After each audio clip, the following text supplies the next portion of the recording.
Muy buenas, ¿cómo están? Soy Emilio Perina y es para mí un auténtico gusto, un verdadero placer estar aquí nuevamente haciendo Tenemos Historia. El programa, el espacio de radio donde nos proponemos conversar con historiadores, periodistas, académicos, investigadores, ingenieros, oftalmólogos, maestros, amigos, todo tipo de profesión que ya sea a través de algún trabajo académico, universitario o la presentación de un libro, nos permite reflexionar sobre nuestro pasado, tratar de entender cómo llegamos a ser lo que hoy somos y tal vez, solo tal vez, darnos alguna intuición hacia dónde vamos y, como nos gusta decir con Omar López Mato, si no sirve para ninguna de estas cuestiones, nos entretiene un rato, ¿no? ¿Cómo estás, Omar? Muy bien, muy bien. Bueno, estamos ya en la temporada número 11 de Tenemos Historia, que empezó allá por el, creo que 3 de junio del 2006. Después voy a fijar, la primera semana de junio del 2006. Parece mentira que ya cuántos programas y cuántos amigos y cuántos temas han pasado. Y el programa de hoy, primero voy a hacerlo parroquial, así no me olvido. Les voy a recordar que nos pueden escribir a programa tenemoshistoria@gmail.com, que me pueden encontrar en Twitter, @Emilio Perina, que los programas están siendo grabados en video y los pueden ver en internet.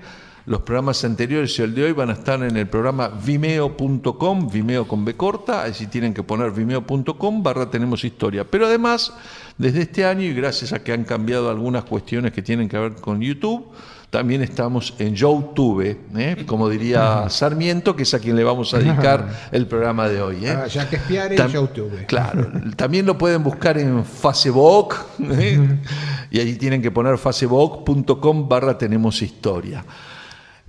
Bueno, lo anticipé, el programa de hoy va a estar dedicado a Domingo Faustino Sarmiento por una coincidencia temporal en la cual han aparecido 2 libros. Hoy vamos a tratar de hablar un poquito de los 2, seguramente dedicaremos otro programa a esto, que tienen que ver con, próximamente estamos cerca de los 150 años de la Biblioteca Franklin, la primera biblioteca popular que fundara el propio Sarmiento, cumple 150 años, y es una buena oportunidad para volver a este controversial personaje de una creatividad. Una sola cosa sus enemigos no le van a poder sacar nunca a Sarmiento. Fue, como decía Miguel de Unamuno, el mejor escritor de la lengua hispanoamericana del siglo XIX. Y eso lo decía un español que no tenía nada que ver con nuestra política interna. Y prolífico. Para hablar de esto, nuestro invitado de hoy es Ricardo de Tito, que junto a Mauricio Meglioli escribió Una y otra vez Sarmiento. Ricardo, ¿cómo estás? Un gusto tenerte acá nuevamente. Muchas gracias por la invitación. Bueno, recordarán que Ricardo ya ha estado por otros trabajos de él. Ricardo es un gran editor y un gran historiador que ha escrito dirigió la colección Claves del Bicentenario, compiló ahí los 14 tomos de pensamiento político argentino, donde había numerosos autores. Últimamente nos visitó por las 2 independencias argentinas, sus protagonistas, y también Yo Sarmiento. Hoy el libro lo presenta Editorial Prometeo, Una y otra vez Sarmiento. Es una compilación de conferencias que en su momento la Biblioteca Franklin promovió con motivo del centenario del nacimiento de Sarmiento allá por el 2011. Hacemos un corte, presentamos... Bicentenario, claro, perdón, bicentenario. me lo rejuveneciste. Claro, claro. 200 Está tan años. actual que no se dio cuenta. Sí, claro, me lo acercaste en el tiempo. Bueno, 100 años no son nada. Y menos para Sarmiento. Exactamente, que parece que va a volver una y otra vez, porque así como Borges inventó el idioma de los argentinos actuales, Sarmiento estableció algunas pautas de la cultura de los argentinos desde el siglo XIX.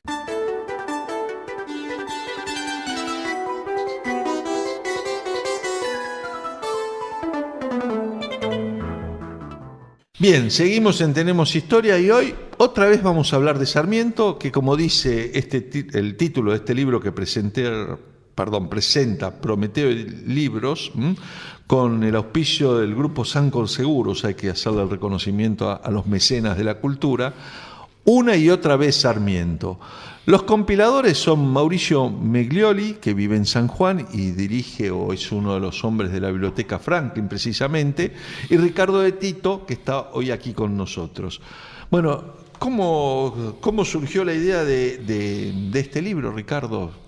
Bueno, como vos comentabas, hay dos hechos que se conjuntaron para poder concretarse en esta idea, que es lo siguiente. En el año 2011, al cumplirse los 200 años del nacimiento de Sarmiento, como correspondía en San Juan, se realizó una serie de conferencias que iniciaron en el 2010 con un ciclo de invitados, con gente que podía brindar diversos abordajes de la temática de Sarmiento, porque sabemos que es tal vez uno de los hombres de facetas más múltiples y complejas de la historia argentina, escritor, periodista, político, por supuesto. Militar. Militar, por donde vimos que fue general. Sí. Y le gustaba sacarse la foto de vestido de por general. supuesto que sí. No tuvo mucha... Fue militar. Sí, pero digamos, no es su aspecto más destacado. Combatió y fue preso por...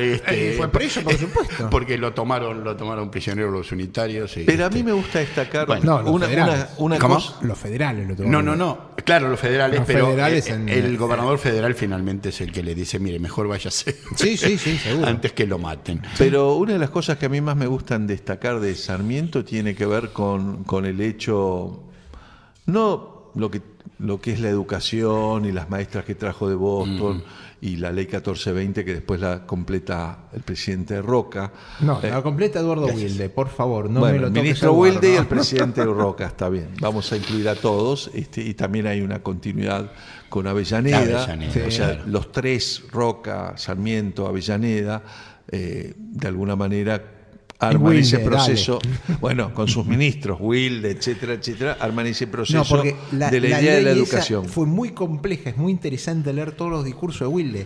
No. Sarmiento se peleaba con todo el mundo, Wilde es el que puede conciliar las Sarmiento posiciones. no participa del Congreso no considera que los que están ahí no saben nada de educación. se peleaba con todo. El que se sienta a discutir, a pulir eso, es Eduardo Wilde. Estamos de acuerdo. Bueno.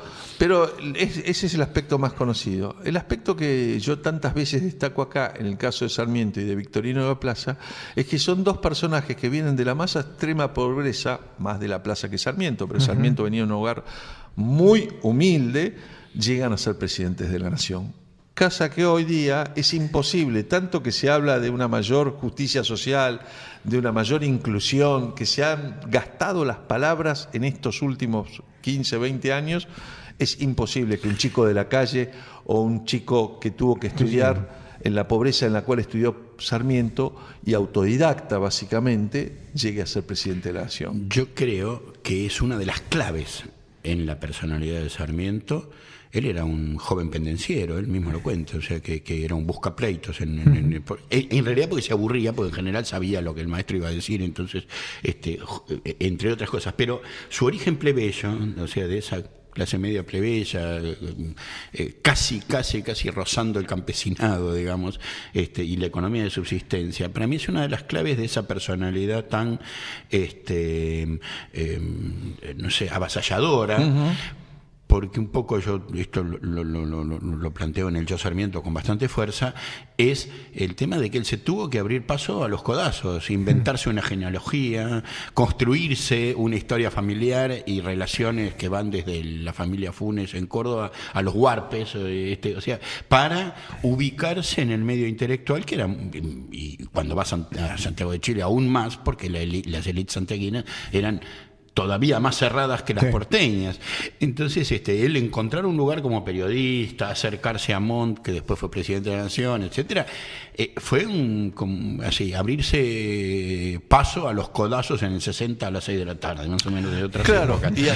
Exactamente. Y además, contra la academia del momento, porque Sarmiento es autodidacta, digamos, de alguna manera. Además, él no fue a la UBA. Al movimiento de la joven argentina que había en Buenos Aires, él se ocupó de construir una sede sanjuanina, y con su amigo Everstein, pero como era el plebeyo, cuando, por ejemplo, se forma el grupo de teatro, él es el tramoyista, él no actúa. Sabía todos los papeles y actuaba cuando alguien faltaba, pero su papel era el tramoyista, el iluminador. ¿Por qué? Porque no era de la élite sanjuanina. Hay una gran frustración en su adolescencia cuando no le dan la beca Claro. que merecía para ir Claro. Que la gana al colegio San 3 Carlos. veces se le niega. Que la gana Alberdi. No, Valverde por Tucumán. Bueno, Pero a él pero le la gana correspondía Alberdi por en ese San momento Juan. también. Justamente en San Juan van varios de sus amigos. Eso es lo frustrante para él cuando él Claro. se consideraba, y en la historia demostrará después, que tenía mayor talento y mayores perspectivas Bueno, personales. ahí te ¿no? hago una pregunta casi personal, Ricardo de Tito. A mí lo que más me impresiona de Sarmiento es su creatividad, que es frondosa, ¿no? A veces inclusive para mandar fruta, algún bolazo o ganar Sí, sí, alguna sí. discusión política. ¿Cuál es el aspecto que a vos más te conmueve de Sarmiento? Su complejidad, su capacidad de adaptación a situaciones diferentes desde una personalidad muy poderosa y muy creída en sí mismo, pero no en el sentido de la vanagloria barata, sino de alguien que estaba convencido de sus ideas y las peleaba en cualquier lado. A mí eso me sorprende porque varias veces estuvo al borde o de que lo asesinaran o de volver al llano y siempre logró salir adelante. O sea, la ubicuidad, aunque pareciera un toro desaforado que avanzaba sin mirar a los costados, era un hombre de una inteligencia poderosa, superior para mí. ¿No? Es decir, la defensa de sus ideas por encima de cualquier otra consideración política y a veces Sí. lejos del pragmatismo. Y lejísimos de la especulación, lejísimos de la especulación. Una prueba, 2 o 3 pruebas personales, ya no hablemos del plano político. Él se divorcia. En una época sí, que era complicado. Siendo divorciar. presidente de la nación, se divorcia. Es un hecho prácticamente inaudito. La vida privada en esa época y la vida... casi todos los presidentes Roca tenían no se amantes. atreve. Roca no se atreve. Pero todos tenían amantes, todos tenían dobles vidas. Digamos, No, la todos élite no, era algo. Avellaneda no. No digo toda Avellaneda, posiblemente no, porque su esposa hacía muy buenas empanadas de día Sarmiento. Pero ese es un dato que habla de por acuerdo frente a un escribano, destina el dinero, parte de su sueldo como presidente de la nación para, digamos, mantener la cuota alimentaria de su familia. Es un hecho insólito, completo. O sea, nosotros lo vemos ahora y parece un hecho normal, pero en 1870 y pico, en Buenos Aires, es algo que rompía todas las reglas. Todavía la gran aldea. Y, discúlpame, y una más muy cortita. Sus 2 hijos son hijos bastardos. Su hija mujer, mientras él era maestro en Chile, Sí, sale con una alumna, termina teniendo una hija y esa hija la termina criando la mamá de Sarmiento, porque la sociedad chilena, Doña Paula Albarracín. Doña de Paula, Sarmiento. famosa Doña Famosa Paula, Albarracín. Y la chica era Faustina, ¿no? Faustina. Faustina. Sí, sí, sí. Y Domingo Fidel, Domingo Fidel. sí. decir que Sí. no es hijo del No, Domingo claro, sí. Fidel, a quien le da el apellido, Domingo F. Sarmiento. Sí, aparte el señor Fidel era no, Vicente Fidel López, que era su gran amigo. Eso, pero ese era el aparte pretexto ya era del un nombre Fidel. muy grande, el hipotético padre de Domingo Fidel. Bueno, pero la cuestión es que Dominguín que va a caer Dominguito, en que la Curupaytí. guerra del Paraguay en Que muere. Curupaytí. Una Curupaytí, tragedia las en la cartas vida. entre Sarmiento y su hijo son clarísimas de que hay una relación carnal, una relación personal. Bueno, entonces digo, tuvimos un presidente de la nación que se atrevió a divorciarse y que tuvo 2 hijos que no eran legítimos, llamémoslo en el sentido estricto de la palabra. Bueno, ese es Sarmiento para mí. Bien, vamos a hacer acá la primera pausa del programa de hoy, donde estaremos conversando una y otra vez Sarmiento, así se titula el libro que presenta Prometeo Libros y que tiene que ver con una serie de conferencias que se dieron en la Biblioteca Franklin de San Juan, que en junio cumple 150 años y cuyos compiladores fueron Mauricio Meglioli y Ricardo de Tito.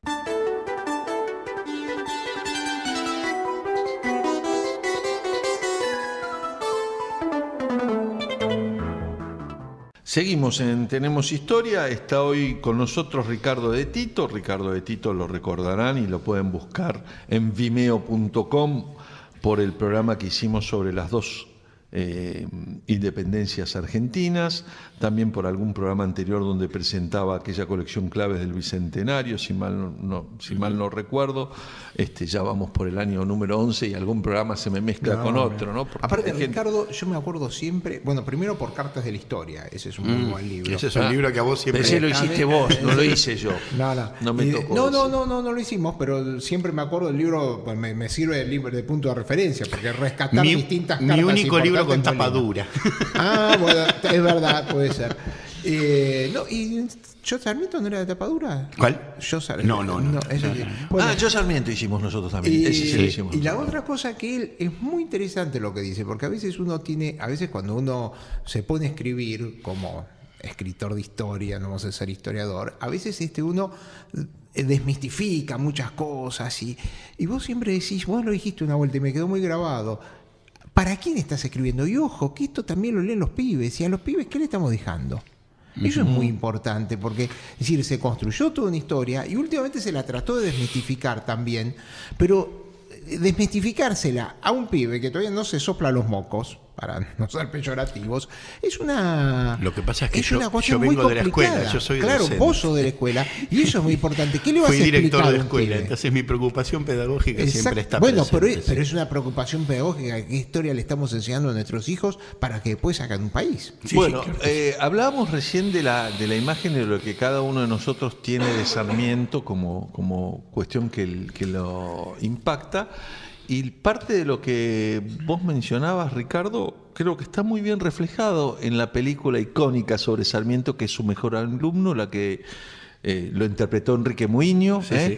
porque lo que aparece ahí es el Sarmiento contundente, ríspido, Avasallante. y avasallante en la defensa de sus ideas, ¿no? Sí. Ahora, también nos quedó un poco un Sarmiento que tal vez por cómo era el cine en ese momento, un tanto acartonadito, ¿no? Un poquito. Sí, tal vez. y La película es buena. y el busto famoso de él que está en todas las escuelas Claro, del país, con más ese o menos, ceño tan es enojado.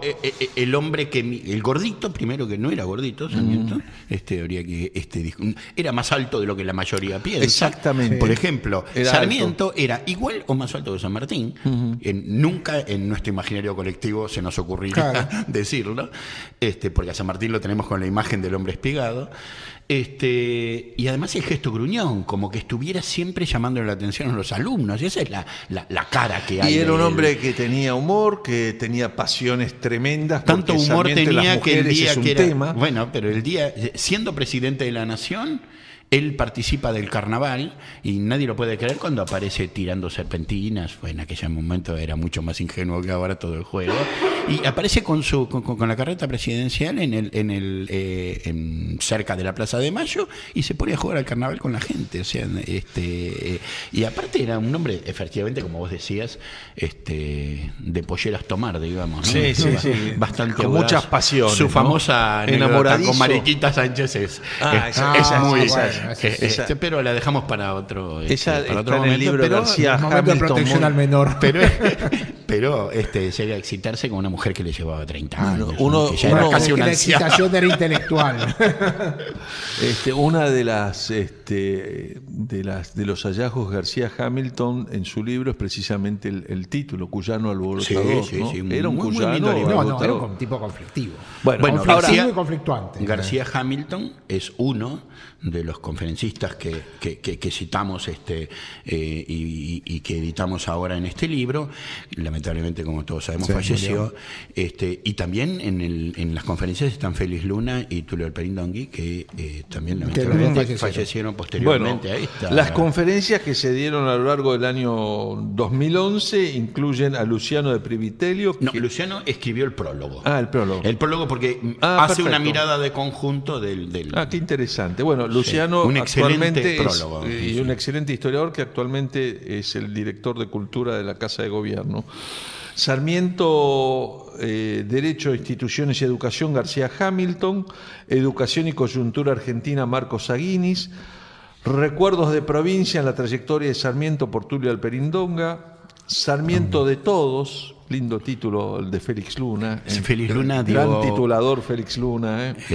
Félix Luna, con quien vos y yo trabajamos en algún momento, tuvo que darla por videoconferencia la charla porque no pudo viajar. Estaba ya muy enfermo. Sí. Bueno, Sarmiento y la escuela en el estado de Buenos Aires, María Sáenz Quesada. Sarmiento y la tradición republicana, Natalio Botana.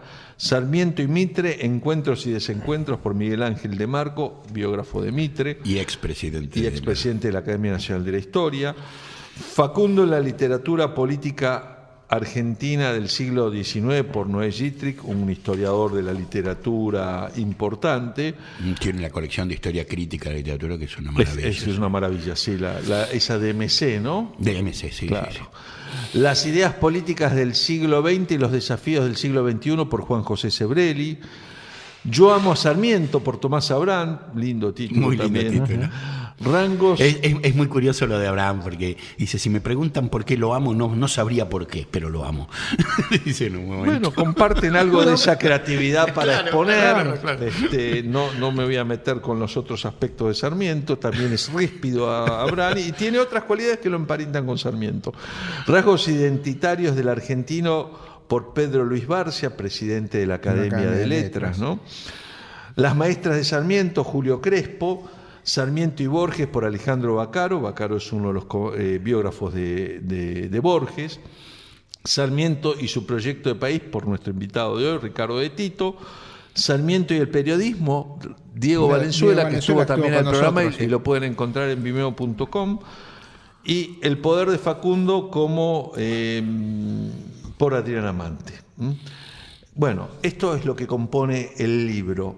Ahora, el libro lleva este título una y otra vez, Sarmiento, y yo estoy tentado de contarles de algo de lo cual me enteré recientemente, porque siempre existe, y sobre todo en los regímenes populistas, que siguiendo esa tradición estalinista o esa tradición que denunciara en 1984 Orwell, ¿no? Uh-huh. El que maneja la historia maneja el presente. Esa idea estaba en Orwell en 1984. Y el futuro. La historia de que discutir la historia condiciona el futuro, porque no lo maneja. El futuro es inmanejable. Condiciona el futuro. Decir la pelea por la historia es una pelea política. Eso me lo dijo uno de los adscriptos a esta en los últimos años, sobre todo en la era kirchnerista, habían llegado a mí rumores de cuestiones que tienen que ver con destrucción de documentos en la Biblioteca Nacional, rumores que yo no pude investigar ni confirmar, pero siempre sospeché que tenían que ver sobre todo con la colección Frondizi, ¿no? Que se estaban tirando cosas que pertenecían al acervo del presidente Frondizi, que por el Centro de Estudios Nacionales donó a la Biblioteca Nacional. No están en el Archivo General de la Nación, que es donde deberían estar. Tiempo después conozco una historia que tiene que ver con la posibilidad de que algunas cartas de Perón también hayan sido destruidas o sustraídas en colecciones similares, pero hace pocos días alguien me contó una historia que de alguna manera me involucraba, porque tenía que ver cuando yo fui vocal de la Comisión Nacional Protectora de Bibliotecas Populares, organismo del cual tenemos que hablar porque es una idea de Sarmiento, ¿no? Uh-huh. En la cual él concebía la escuela como alfabetización y la biblioteca popular como conformar los ciudadanos para que pudieran votar sabiendo. En un lugar se les enseñaba a leer y en el otro se les enseñaba a defender sus derechos políticos o a entender sus derechos y obligaciones. Y acá coincidirán conmigo, es la gran diferencia del populismo.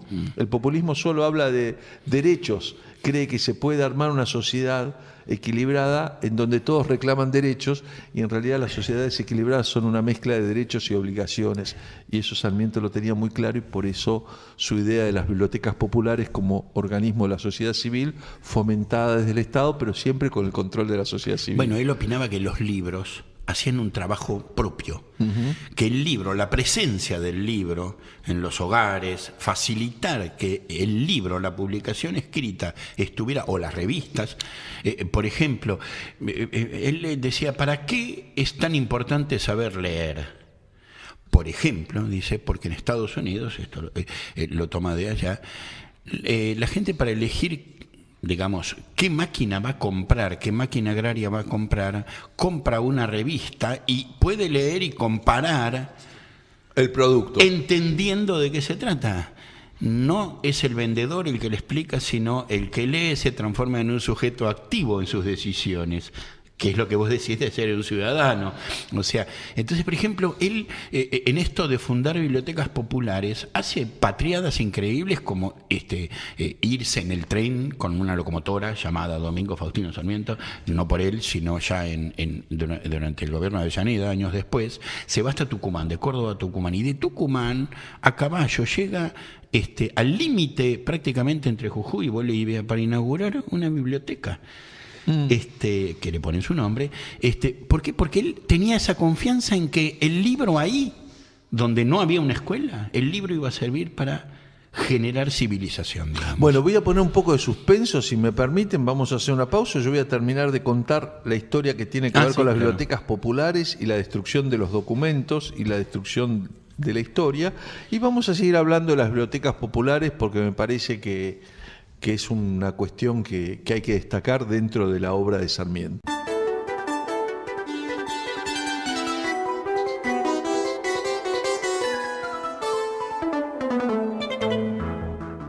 Seguimos en Tenemos Historia. Les recuerdo que nos pueden escribir al programa tenemoshistoria@gmail.com, que me pueden encontrar en Twitter, @Emilio Perina. Los programas están siendo grabados en video y los pueden ver en internet. Allí para encontrar programas anteriores, tienen que ir al canal Vimeo con B corta, tienen que poner vimeo.com/Tenemos Historia. Y además esta temporada, los programas de este año también están en YouTube. Por último, también los pueden buscar en el Facebook de Olmo Ediciones o en el Facebook de facebook.com/Tenemos Historia. Hoy estamos hablando de Una y otra vez Sarmiento, una compilación que ha hecho Ricardo de Tito junto a Mauricio Meglioli y que tiene que ver con una serie de conferencias. Después nos vamos a meter en alguna de ellas, pero habíamos dejado interrumpido todo este concepto de las bibliotecas populares tan importantes, y precisamente quien organizó las conferencias de este libro son las bibliotecas populares, porque Sarmiento había visto en su viaje por Estados Unidos que la biblioteca, la library, era en realidad el centro de las comunidades. Ahí uno podía encontrar el carpintero, el médico, lo que necesitara, y lo que tenía que ver con la vida social, no solo política, sino también económica de la ciudad. La primer fuente de información era la biblioteca, era más que libros, era formar ciudadanos, formar amistades, formar partidos políticos, formar sociedades comerciales. Todo giraba alrededor de esa suerte de club social que era la biblioteca. Entonces decide fomentar la creación de bibliotecas populares con un concepto que a mí siempre me sorprendió, que era: el Estado pone un peso, por cada peso duplica lo que pone la comunidad. O sea, si la comunidad ponía 100 pesos, el Estado mandaba 200 y ya tenías 300. Si la comunidad ponía 1000, el Estado mandaba 2000. Esa fue un poco la idea original, que no fuera algo que viniera desde arriba, desde el Estado, sino que surgiera de abajo, desde la sociedad, ¿no? Y les dejé colgados la historia que tiene que ver con mi relación yo fui vocal 2 años, entre 99 y 2001, en Bibliotecas Populares, y allí una de las vocales que venía de San Juan y que tenía que ver con la Universidad Nacional de San Juan estaba trabajando en aquel momento en un proyecto que era las obras completas de Sarmiento, que tuvieran un agregado de montones de artículos periodísticos y escritos que no estaban en la edición, que creo que es de 1840, por ahí puede ser. Abarca, perdón, el periodo 1811-1840. Me apresuré a leer y leí mal. No, ese es un trabajo nuevo que se está haciendo. Las obras completas que reprodujo, creo que la Universidad de Lomas de Zamora hace unos años, son 48 tomos, de los cuales algunos, hay uno entero que es índice de los otros. Hay una particularidad, esa es una edición, fíjate, una edición de 48 volúmenes, es una edición cara, sin embargo se agotó en pocos días. Así es. Y está tomada, y digamos, no a favor de una interna, porque no me interesa entrar en esa, pero la de Alberdi no se agotó. La que se agotó fue la de Sarmiento. Bueno, lo que pasa es que... un poco más divertido leer los viajes a Europa que los textos sobre constitucionalismo y esas cosas. Sin ninguna duda, Sarmiento es mejor escritor que Alberdi, pero te voy a decir, Alberdi es mejor pensador que Sarmiento. Bueno, sí. Alberdi era mejor pianista, decía Sarmiento. No, pensador también. También. No, en pensador las cartas también. quijotanas, en las cartas La quijotanas, razón está con digamos, Sarmiento. Empecé No, por digamos. decir que no quería una interna. Yo solo dije, bueno. Pero el no, éxito, está bien, ok, el éxito correcto. editorial tampoco quiere decir nada, sí. porque hay mucha gente. No, en bueno, editorial lo que ha pasa es que vendido- la figura de Sarmiento es una figura mucho más popular, mucho más fogoneada. No, y Hay un estamos rendimiento hablando a la del cultura mejor- sarmientina. Alberdi es una persona que pasó su vida en Europa, vino acá, lo trajeron muerto Omar, y no. Omar, Sarmiento y Alberdi son los arquitectos de la Argentina moderna. Sí. O sea, desde el punto de vista de los planos ideológicos, son los dos Pero constructores. fíjate, Ricardo, que yo no es por Sí. sostener esa interna que mucho sentido no tiene. Ninguno. Yo lo que destaco son los rasgos diferentes de cada uno de ellos. Claramente. Sarmiento es, como dijimos ya en el programa, y está dicho por don Miguel de Namuno y considerado por un montón de profesores de literatura, Sí, sí. el El escritor más latinoamericano importante del siglo XIX. hispanoamericano, incluyendo Sí, sí. España, del siglo XIX. Bueno, no hay a ningún Facundo escritor... se la considera Por eso. la novela fundadora Claro. del género en toda Hispanoamérica, ¿no? Exactamente. Así que la imaginación y el talento como escritor de Sarmiento lo hace mucho más atractivo para vender sus obras completas que un pensador profundo como es Alberdi, un pensador, como decías, de textos constitucionales que piensa en un esquema y que además, como también decía Omar, vivió mucho tiempo fuera del país. Prácticamente toda su vida. Retomo el cuento que lo estoy Volvamos, haciendo porque demasiado esto largo. se está haciendo en episodios. En episodios. Bueno, el hecho es que se empieza un gran trabajo que lo inicia la Universidad de Cuyo, de San Juan, para recopilar por todos lados artículos de Sarmiento que se hayan publicado y cuestiones. Y allí descubren... Disculpa, se calcula que hay un 35% de su obra no editada. Claro, que estas obras completas no son completas, que falta un 35% Lo hizo su más. nieto, casi en un gesto de buena voluntad. Fue Roca el que dispuso que se hicieran las obras completas de Alberdi y de Sarmiento. La plata la puso el Estado Nacional. Y Belín Sarmiento, su nieto, agarró lo que encontró, la verdad. En una época donde no había internet, donde los recursos para Aparte viajar... había estado en Chile, había estado Por eso, en había Europa, había un montón de cosas que... En una tarea bastante complicada logró una primera aproximación bastante importante. Bueno, por estos días, este trabajo que demandó muchos años y que iba a ser una edición actualizada de las obras de Sarmiento, con parte de ese 35% estimado, porque tampoco sabemos si siempre queda fuera alguna carta, algún Sí, artículo. lo que pasa es que mi coeditor, Mauricio Meglioli, justamente se puso a esa tarea de reconstruirlo en los últimos años y ya tiene una visión más o menos clara de qué es lo que falta Bueno, publicar. el resultado de toda esa investigación que había empezado en el 99 fue a dar allá por los años 2005, 2006, exactamente el año no lo puedo precisar, a la Secretaría de Cultura de Nación, que en ese momento no era ministerio, y Pepe Num, que era el secretario de Cultura, apoyó fervientemente ese proyecto para que se publicara. Lamentablemente Pepe Num renunció, fue reemplazado por otros secretarios, los papeles fueron a dar a una oficina en la calle Alsina que tiene la Secretaría de Cultura, y lo que me cuentan hace pocos días es que algún historiador funcionario vinculado a la historia de los K y a la Cámpora miró las cajas, dijo: Sarmiento no nos interesa, y tiró todo. Así que el trabajo, si esto es real así, habrá que hacerlo de vuelta. Bueno, Pero... Mauricio está en eso y de verdad que le ha significado esfuerzos personales y económicos, como les comentaba fuera de aire, de ir a Santiago de Chile a cotejar la edición de la primera obra de Belín Sarmiento, del nieto de Sarmiento, contra el archivo del diario Mercurio. Y la Biblioteca Franklin, por ejemplo, es el único lugar donde está completo el Sonda. Las ediciones Fueron del Sonda pocos ejemplares. están guardados, sí, son pocos, son pocos, 10 o Sonda. 12 creo nomás. Sí, nomás. Salió un año y medio A el propósito, periódico, pero también es un diario pionero. Claro, pionero, en un lugar, Como en la verdad. periódico es un periódico pionero. Yo dije en algún momento del bloque de apertura que Sarmiento había fundado la Biblioteca Franklin y vos me corregiste diciendo que estaba en Estados Unidos, pero él fue el impulsor de esto, Bueno, sin ninguna duda. el ¿no? nombre, él era un fanático de la figura de Franklin y hasta tiene una biografía escrita de Franklin, que es poco Benjamin conocida, Franklin. claro, pero la escribió medio de orejita desde San Juan cuando era joven, su primera obra de biografía, porque a él le gustaba el género de biografía, en ese momento era muy preciado la biografía, o sea, el Facundo se presenta como una biografía y no es una biografía. Exactamente. Entonces él escribió, Franklin, siendo embajador en Estados Unidos, él le escribe a una persona de San Juan que había que fundar una biblioteca en San Juan, una biblioteca popular, y bueno, sí, y aún más, no solo es la primera biblioteca popular, bueno, sugiere que el nombre sea Benjamin Franklin, y una sugerencia de Sarmiento era casi, él había sido gobernador de la provincia, poquito antes, y es la primera biblioteca de Hispanoamérica, de Latinoamérica, no sé si de Brasil, no, ahí me perdería el rastro, pero de Hispanoamérica seguro.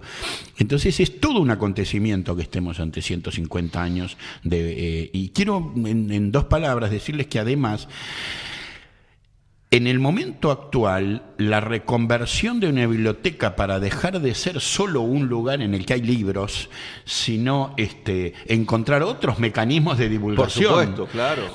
Computadoras, internet, exactamente, ha digitalización, llevado a películas. todo a una reorganización. Tiene 2 microcines, la biblioteca está a muy pocas cuadras del centro de la ciudad de San Juan y ocupa casi media manzana y es un lugar fantástico donde algunos personajes muy importantes han donado toda su colección a la biblioteca, y va a ser todo un evento este aniversario, porque han llegado a acuerdos la Biblioteca Franklin, por ejemplo, con bibliotecas de la República Popular China, con los que van a tener una relación, o con bibliotecas norteamericanas, una relación de colaboración y de intercambio y de acceso, por supuesto, directo en redes, ¿no? Esto que nos dice Ricardo de Tito, Omar, me lleva a pensar que algún programa le tenemos que dedicar a la historia de las bibliotecas populares, porque si mal no recuerdo, la Universidad Nacional del Litoral nació,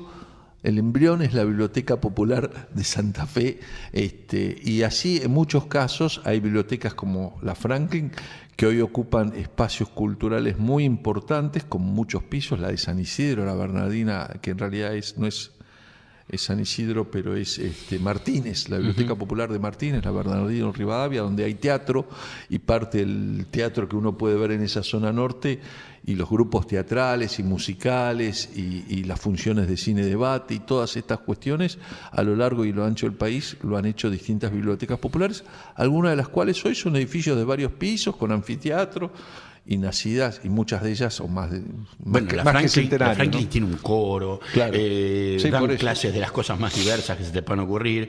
Y te voy a contar una anécdota que es la relación de Sarmiento con Krause. Ustedes saben que Krause era el famoso ingeniero por el cual el Otto Krause, el famoso Otto Krause.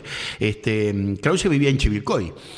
Y entonces otra biblioteca popular importante que va a dar origen a la literatura argentina. Estando en Estados Unidos, en la misma política porque fíjense, vivía en Estados Unidos, pero estaba preocupado por la política nacional, Sarmiento le escribe a su amigo Krause y le dice, Chivilcoy ya fue fundada, todo el mundo sabe que era su modelo de pequeña comunidad agrícola, con pequeña propiedad agraria, en contra del latifundismo, etcétera.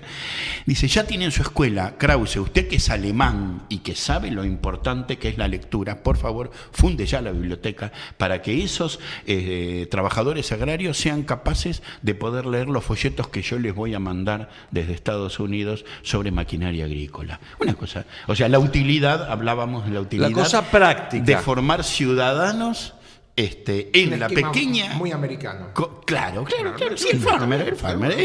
Es la idea, y la verdad es que si ese proyecto históricamente terminó siendo derrotado, no se logró implementar en toda la pampa húmeda, el intento de Sarmiento, claramente Chivilcoy era su modelo, y en Chivilcoy era el productor agrícola, la escuela, e inmediatamente le propone a Krause la biblioteca.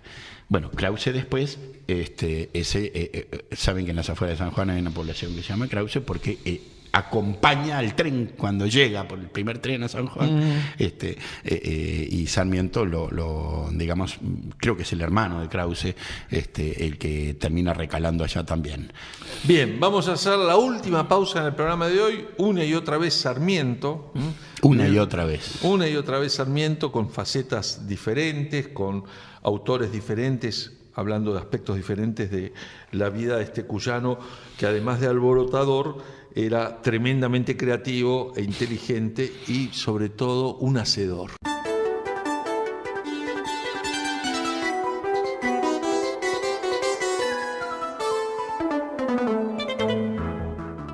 Seguimos en Tenemos Historia, soy Emilio Perina, este es el último bloque del programa de hoy, una y otra vez Sarmiento, editó Prometeo Libros, Sancor Seguros ha sido el auspiciante, los compiladores, no conspiradores, hoy también han sido conspiradores. Un poco provocadores fuimos. No, sí, y sí. al estilo de Borges, el poema Los Conspirados. Mauricio Meglioli y Ricardo de Tito han sido los coordinadores de esto, que son una serie de conferencias. Ricardo, y de las conferencias que vos las has leído y las has ubicado en un orden, no sé si el orden que trae el libro es el cronológico o no. Bueno, preferimos el orden cronológico. Está bien. Por Para una no dar- razón sencilla. ¿A quién No darle la queríamos primacía? tener Claro. listas de hijos Claro, y entenados, claro, digamos. claro, ¿no? claro. O sea, uno está tentado de poner a Félix Luna primero porque es el más conocido, qué sé yo. Pero en realidad, como consideramos que con la diversidad de abordajes se mantiene un nivel muy alto de, digamos, las conferencias. Nosotros lo que hicimos sí fue un trabajo de quitarle un poco lo coloquial y Bueno, transformarlo en conferencias escritas, ¿no? Como Que vos sos tuvieron- uno de los coordinadores, no te voy a preguntar cuáles te gustaron más, sino cuáles de alguna manera te impresionaron de una manera diferente o te sorprendieron más, ¿no? ¿Por dónde andarías? De esta lista que, por cierto, toda muy buena y muy selecta, ¿no?